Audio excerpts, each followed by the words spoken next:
दोस्तों यहाँ पर हम लोग बात करेंगे अभी जो लेटेस्ट आपका गेस्ट फैकल्टी पर पोर्टल पर जो प्रॉब्लम फेस में आ रहा है उस पर हम लोग यहाँ पर बात करेंगे कि उसका क्या समाधान है, किस प्रकार से आप लोग उस चीज़ को सॉल्व कर सकते हैं। तो दोस्तों यहाँ पर हमने गेस्ट फैकल्टी का जो पोर्टल है उसको ओपन कर लिया है। पोर्टल को ओपन करने के बाद हम लोग यहाँ पर देखते हैं कि किस तरीके से हम यहाँ पर पोर्टल पर लॉगिन करके चीज़ों को जान सकते हैं और उनके बारे में हम लोग आगे देख सकते हैं। तो यहाँ पर दोस्तों सबसे पहले जो प्रॉब्लम निकल के सामने आई है, आप लोगों की क्वेश्चंस आए हैं, वो ये हैं कि भाई हम नए लोगों का क्या होगा। जो लोग नया अप्लाई करना चाहते हैं उन लोगों के लिए यहाँ पर मैं सर्कुलर के अकॉर्डिंग बता देता हूँ कि आपको जो है थोड़ा वेट करना है, और वेट करने के बाद आप देखेंगे तो यहाँ पर आपकी जो डेट दी गई है उस डेट में आपको यहाँ पर अपनी चॉइस फिलिंग करना होगा।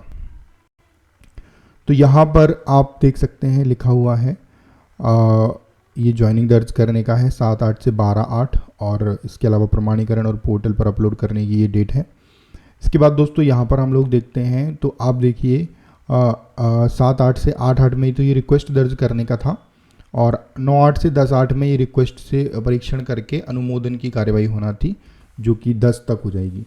और उक्त रिक्तियाँ यदि विगत वर्ष से निरंतर हैं तथा गत वर्ष किसी अतिथि शिक्षक को नियमानुसार रखा गया है तो ऐसे अतिथि शिक्षक GMFMS पोर्टल पर ज्वाइनिंग दर्ज कर सकेंगे एवं शाला प्रभारी से प्राप्त सत्यापित ज्वाइनिंग पत्रक की प्रति को पोर्टल पर अपलोड कर सकेंगे।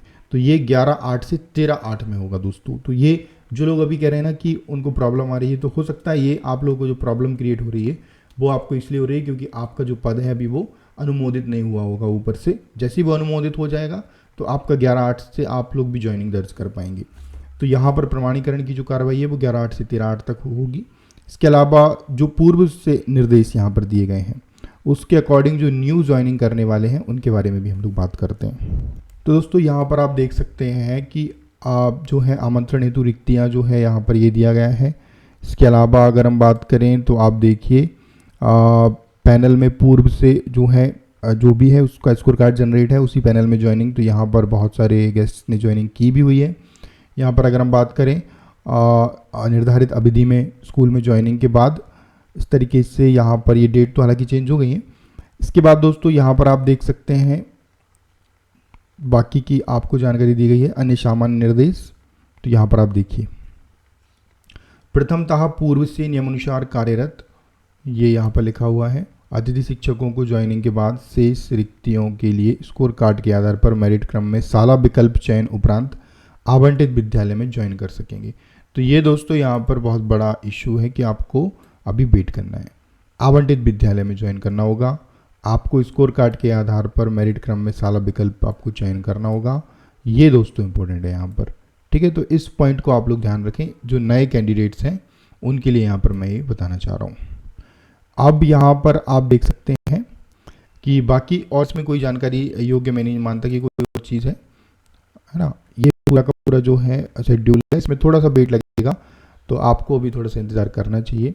इसके बाद यहाँ पर इस भी अपडेट आ जाएगा। चलिए अब हम कुछ लोगों के यहाँ पर देखते हैं कि क्या प्रॉब्लम्स क्रिएट हो रही हैं, उनकी क्या निराकरण हो सकता है। दोस्तों पहला क्वेश्चन आप लोगों का ये था कि यूनिक आईडी जो है किस तरीके से आपकी आएगी। तो ये यूनिक आईडी आपको संस्था प्रभारी के द्वारा मिलेगी, जो कि आप जो है एंटर कर सकते हैं। कुछ दिन में ये आपको होने लगेगी। अभी आप अपने स्कूल से उसमें जो भी है जो भी मैंडेटरी अपडेट्स हैं, चाहे आपका स्कूल की सील हो या प्रभारी के साइन हो, दो चीज़ें आप करवा सकते हैं। रेफरेंस नंबर के लिए आप थोड़ा वेट कर सकते हैं। अगर वहाँ पे ऑप्शन आ गया है तो आप रेफरेंस नंबर भी ले सकते हैं।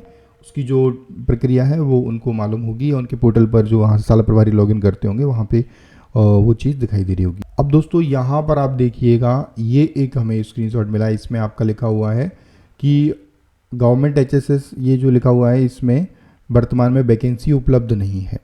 तो दोस्तों यहाँ पर ये जो है मैंने आपको बताया कि आपकी 11/8 से 13/8 के बीच में ये प्रॉब्लम सॉल्व हो सकती है, क्योंकि पदों का अनुमोदन जैसे होगा तो ये प्रॉब्लम सॉल्व हो जाएगी। इसके अलावा दोस्तों और बहुत सारे क्वेश्चंस आ रहे हैं।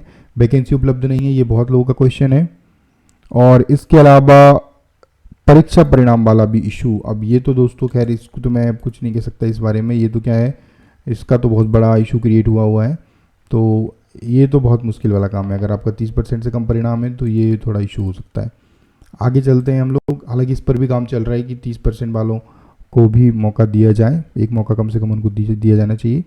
अब ये भी बहुत सारे लोगों का इशू है कि मेरिट के अनुसार आप पात्र नहीं हैं, तो ये तो टेक्निकल इशू होना चाहिए, क्योंकि ना जाने क्यों इसमें ये इस प्रकार का इशू आ रहा है।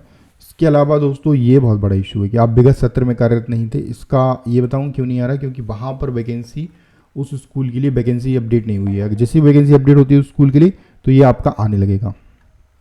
चलिए अब हम लोग कुछ लोगों के और यहाँ पर देख लेते हैं। ये देखिए परिणाम वाला भी इशू चल रहा है, तो यहाँ पर हम लोग ये देख लेते हैं कि क्या इशू आ रहे हैं। कुछ लोगों की प्रोफाइल लॉगिन करके देख। तो दोस्तों यहाँ पर आप देख सकते हैं, ये आपका जो अपलोड वाला है ये आपका ऑप्शन शुरू हो गया है। यहाँ पर आप देख सकते हैं, तो शाला प्रभारी से ज्वाइनिंग फॉर्म के सत्यापन उपरांत रेफरेंस कोड प्रविष्ट करके अपना डॉक्यूमेंट अपलोड करें। तो यहाँ पर आपको कुछ नहीं करना है, रेफरेंस कोड डालना है, यहाँ पर डॉक्यूमेंट को अपलोड करना है, यहाँ पर कैप्चा डाल के सबमिट कर देना है, आपका काम खत्म। तो दोस्तों इस प्रकार की प्रॉब्लम क्रिएट हो रही है। आप देख सकते हैं आप विगत सत्र में अतिथि शिक्षक के तौर पर कार्यरत नहीं थे, इसलिए आप अभी ज्वाइनिंग रिक्वेस्ट नहीं दर्ज कर सकते। ये दोस्तों प्रॉब्लम भी कुछ दिन में सॉल्व हो जाएगी, क्योंकि यहाँ पर पद अपडेट नहीं हुआ है, इसलिए ये प्रॉब्लम अभी सॉल्व नहीं हुई है। दोस्तों अनदर प्रॉब्लम यहाँ पर हम जो फेस कर रहे हैं, आप देखिए विगत सत्र 2023-24 में मेरिट के आधार पर आपको ज्वाइनिंग की अनुमति नहीं है। तो ये उन लोगों के साथ आ रहा है जिनका स्कोर बहुत कम है और पिछले सत्र में उनको बहुत कम स्कोर में ज्वाइनिंग हुई है। तो उसके लिए भी प्रॉब्लम ज़्यादा फेस करने की मुझे लगता है ज़रूरत नहीं है। आपको थोड़ा वेट करना है, हो सकता है इसका निराकरण भी यहाँ पर देखने को मिलेगा। तो दोस्तों यहाँ पर हमने कुछ बहुत सारी इंपॉर्टेंट चीज़ों के बारे में बातचीत की और इसमें आपकी समस्याओं का समाधान डेफिनेटली मिला होगा। और भी कोई आपके क्वेश्चंस हो तो आप नीचे मेरे को कमेंट बॉक्स में लिख सकते हैं। अपलोड किस प्रकार से करना है, रेफरेंस नंबर किस प्रकार से जनरेट होगा, इन सब के बारे में हमने यहाँ पर डिस्कशन किया है। रेफरेंस नंबर का जो इशू है वो सॉल्व होगा आपके प्रभारी की तरफ से। आपको वेट करना है, या हो सकता है आज ही आपको इस चीज़ का डिसीजन मिल जाए, या इसमें कुछ अपडेट आपको मिल सकता है। इसके बाद आपको स्कैन करके और सीधा अपलोड कर देना है, रेफरेंस नंबर डाल के कैप्चा डाल के। ये पूरा का पूरा फर्स्ट थिंग है। दूसरा है जिन लोगों का